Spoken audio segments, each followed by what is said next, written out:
not going to waste any of your time because if episode 4 didn't piss you off, episode 5 did the trick. If you guys are new here, my name is Ashley, and this is My Sweet Perspective, where I give my take on all things TV and movie related. And I am back today to talk about Under the Bridge, episode 5, When the Heat Comes Down. Now, we know that we are still reeling in the aftermath of episode 4, where Reena lied on her daddy, y'all, and he was getting carted off in cuffs. In front of everyone, in front of his other children, in front of wifey, in front of everyone. Okay.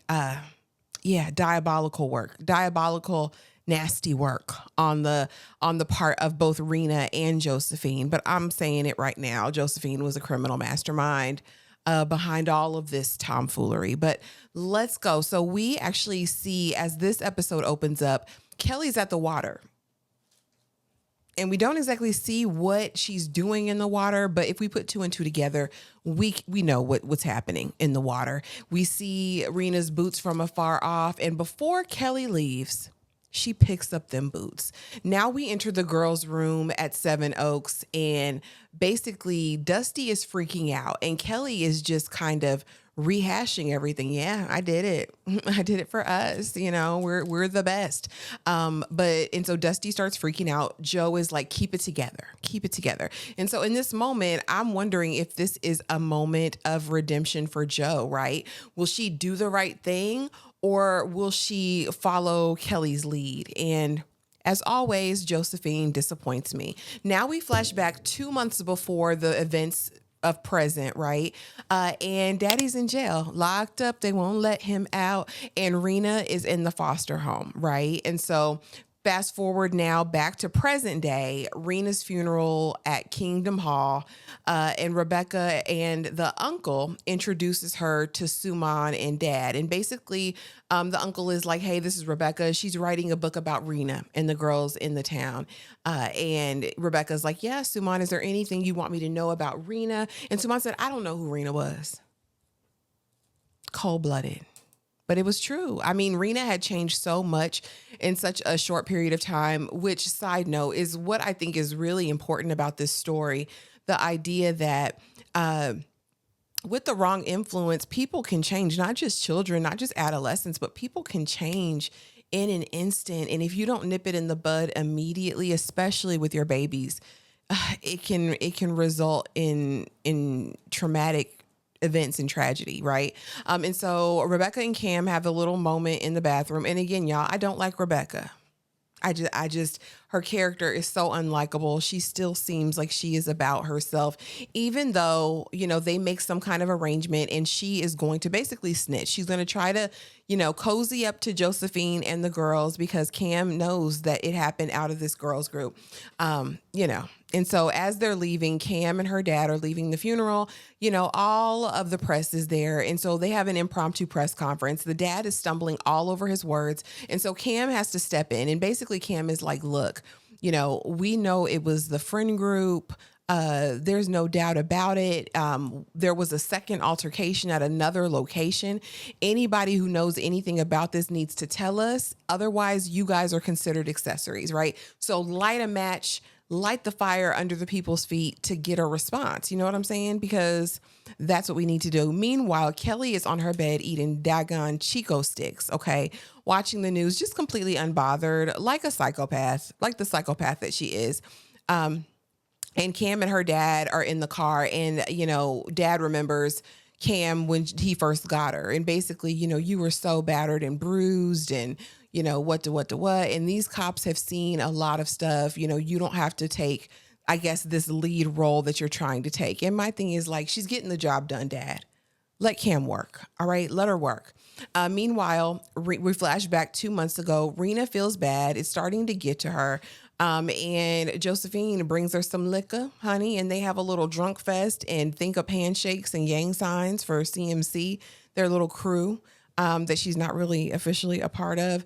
And basically Reena asked Joe, you know, you don't feel bad for what you said about the guy, that he did all those things to you that you lied about? And Josephine said, well, I didn't lie, sis. And I'm like, she got you out on a limb, Reena. You done lied on your daddy who loves you more than anything in this world.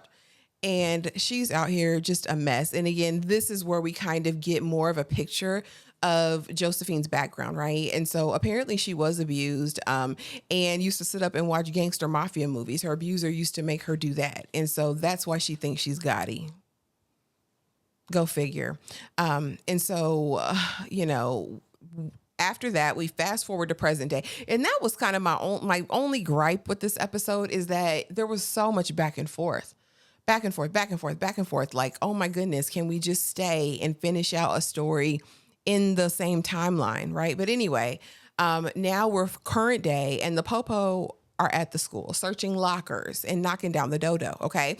And so they get into Kelly's locker and we knew it was going to be witchcraft and wizardry in there, okay? So they find a notebook and inside the notebook, we see the cigarette burn, in the middle of Reena's forehead. Like we see the evidence. That's all I need to see, okay?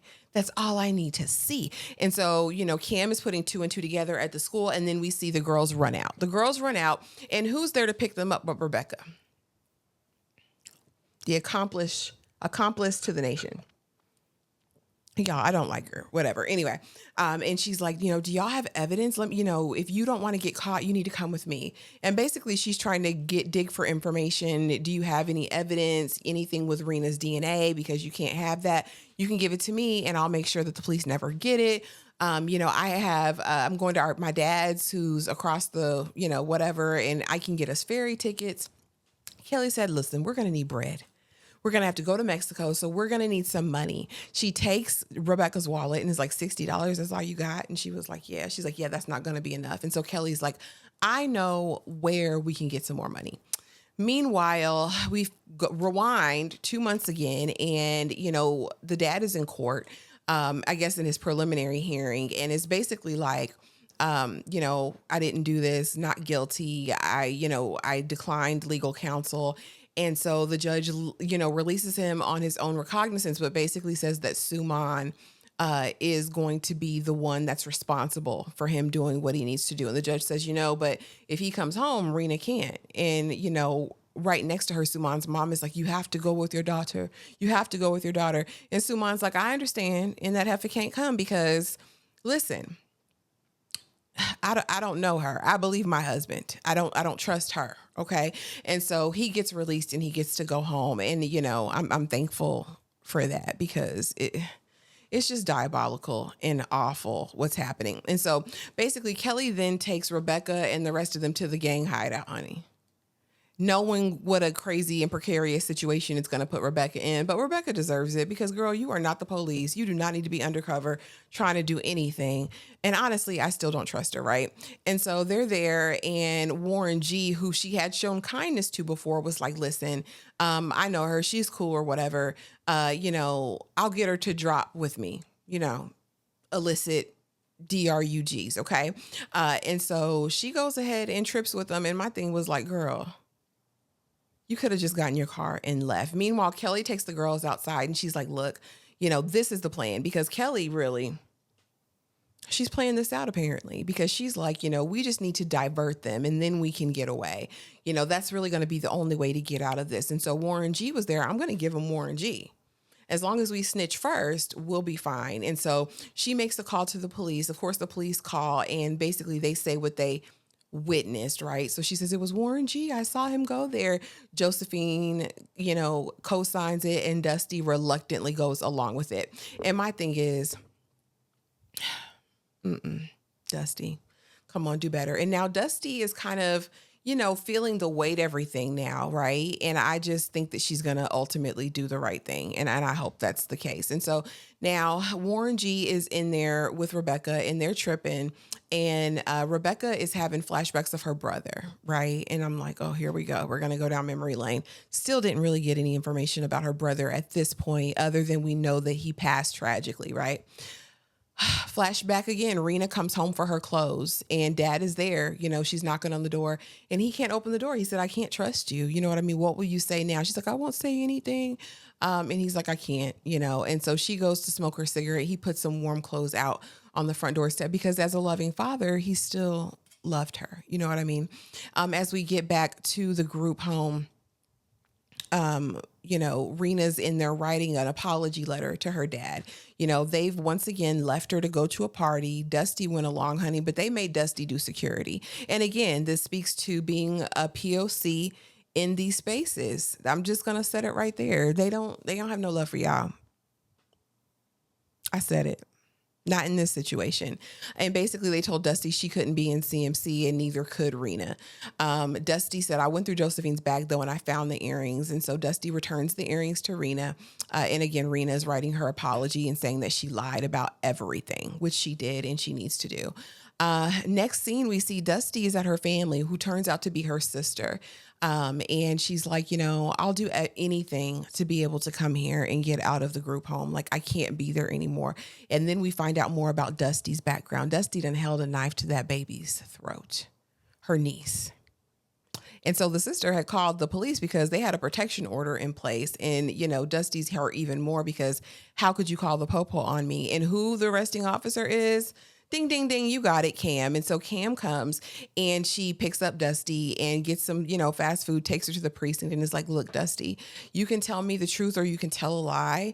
But just know whoever you put on this list, their life will be forever changed. They're not all you have. Kelly and Joe, don't ruin your life. There's still hope for you, basically. And Dusty signs it and says that, it was Warren G. And I'm like, come on, Dusty girl.